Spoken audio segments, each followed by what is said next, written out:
आप सभी को जय मसीह की। जब भी हम प्रार्थना करते हैं तो हम परमेश्वर से आशीष मांगते हैं, लेकिन हम नहीं जानते कि आशीष का मतलब क्या होता है। बाइबल के अनुसार आशीष क्या है? आज हम पढ़ेंगे और बातें करेंगे कि आशीष का क्या मतलब होता है। बाइबल में कई ऐसे शब्द पाए जाते हैं जिन्हें सामान्य रूप से आशीष देना या आशीष के रूप में अनुवादित किया गया है। जिस इब्रानी शब्द का सबसे अधिक बार आशीष के रूप में अनुवाद किया जाता है, उसका अर्थ प्रशंसा, बधाई या नमस्कार करना हो सकता है, और यहाँ तक कि इसका उपयोग श्राप के लिए भी किया जाता है। उत्पत्ति उसका 1 अध्याय आयत 22 में पहली घटना है जब परमेश्वर ने समुद्री जीवों और पक्षियों को आशीष दी, उन्हें पृथ्वी में फलदायी होने और बढ़ने के लिए कहा। इसी तरह से वचन 28वें परमेश्वर ने आदम और हव्वा को भी वैसी ही आशीष यह कहते हुए दी, वे सृष्टि के ऊपर अपने प्रभुत्व को स्थापित करे। जब परमेश्वर ने अब्राम को प्रतिज्ञा किए हुए देश में जाने की बुलाहट दी, उत्पत्ति उसका 12 अध्याय आयत 1 से 3 में, तो उसने उसे आशीष देने, उसका नाम बड़ा करने और उसके माध्यम से पृथ्वी के सारे परिवारों को आशीष देने की प्रतिज्ञा दी थी। अब्राम और अन्य लोगों के लिए यहाँ आशीष आनंद और भलाई के साथ जुड़ी हुई है। उत्पत्ति उसका 22 अध्याय आयत 16 से 18 में परमेश्वर अब्राम को आशीष देता है और इसमें यह जोड़ता है कि आशीष परमेश्वर की आज्ञाओं के प्रति उसकी आज्ञाकारिता के कारण उसे मिलेगी। परमेश्वर ही अकेला नहीं है जो आशीष का उच्चारण करता है। जब रिबका ने इसहाक की पत्नी बनने के लिए अपने परिवार को छोड़ा, उत्पत्ति उसका 24 अध्याय आयत 60 में, तो उसके परिवार ने उसे यह कहकर आशीष दी कि तू हजारों लाखों की आदिमाता हो और तेरा वंश अपने बैरियों के नगरों का अधिकारी हो। जब इसहाक मरने पर था तो उसने अपने पुत्र याकूब को कहकर आशीष दी, परमेश्वर तुझे आकाश से ओस और भूमि की उत्तम से उत्तम उपज और बहुत सा अनाज और नया दाखमधु दे।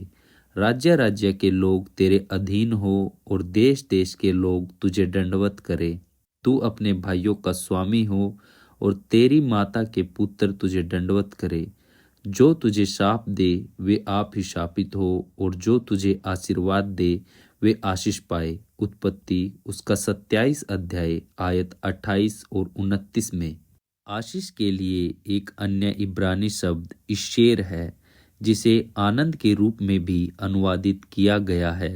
अय्यूब उसका 5 अध्याय आयत 17 घोषणा करता है, देख क्या ही धन्य है वह मनुष्य जिसको परमेश्वर ताड़ना देता है, इसलिए तू सर्वशक्तिमान की ताड़ना को तुच्छ मत जानना।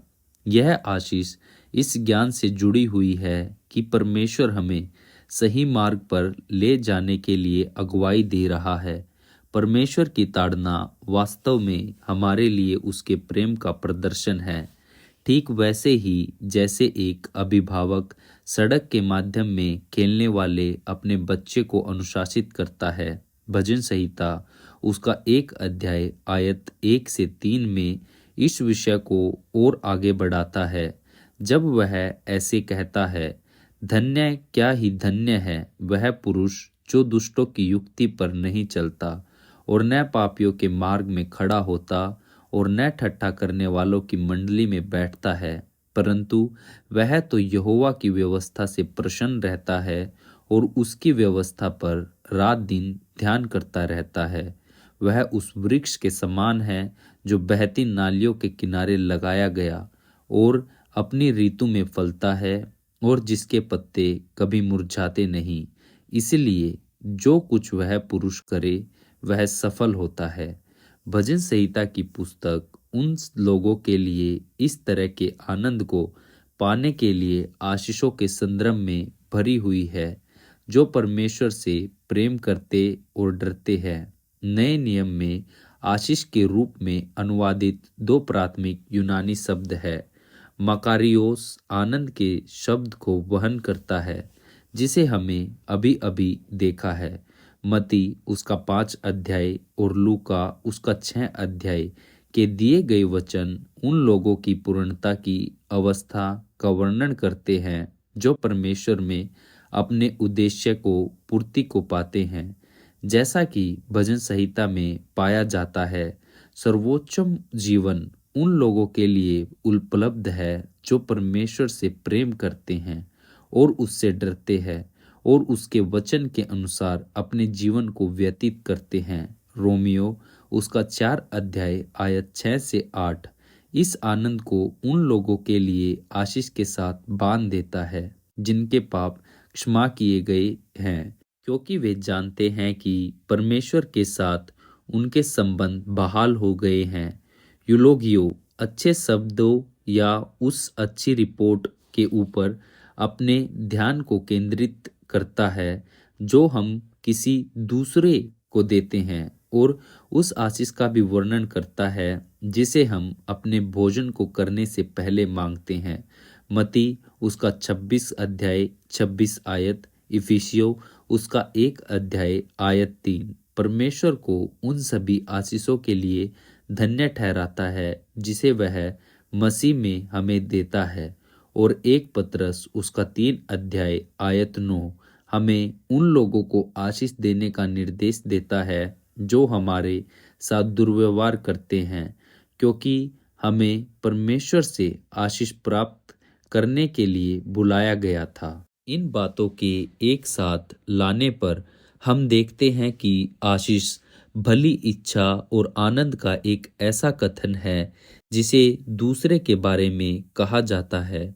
साथ ही यह उन अच्छे शब्दों को पूरा करने वाली अवस्था भी है। सृष्टि में परमेश्वर की मूल रचना उसकी सृष्टि के लिए समृद्धि, शांति और तृप्ति का अनुभव करने के लिए थी, परंतु जब संसार में पाप का प्रवेश हुआ तो उसने इस रूपरेखा को नष्ट कर दिया।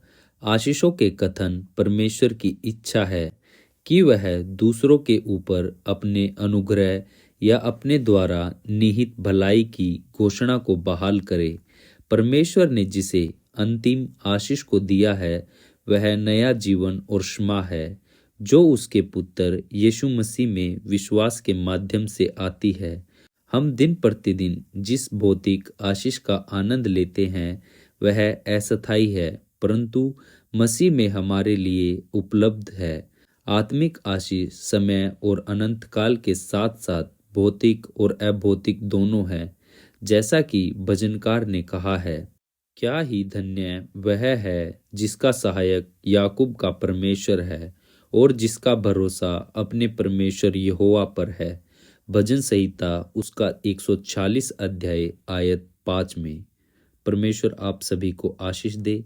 प्रभु के वचन को जानने के लिए हमारे साथ जुड़े रहिए और आप अपनी प्रेयर रिक्वेस्ट हमें कमेंट बॉक्स में भी बता सकते हैं। आप सभी को जय मसीह की। आमीन।